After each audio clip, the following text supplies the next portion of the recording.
Social media पर viral एक video में हैदराबाद रुकन पार्लियामेंट असदुद्दीन ओवैसी को गुजरात हिंदू सेना की जानिब से खुली धमकी दी जा रही है।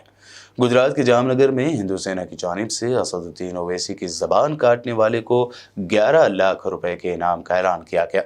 सोशल मीडिया यूजर्स इस वीडियो पर शदीद नाराजगी का इजहार करते हुए कह रहे हैं कि एक चुने हुए यानी सिलेक्टेड एमपी की इस तरह से तौहीन करने वाले लोगों पर सख्त कार्रवाई की जानी चाहिए। जय श्री राम, जय महाकाल। प्रतीक भट्ट, हिंदू सेना गुजरात अध्यक्ष।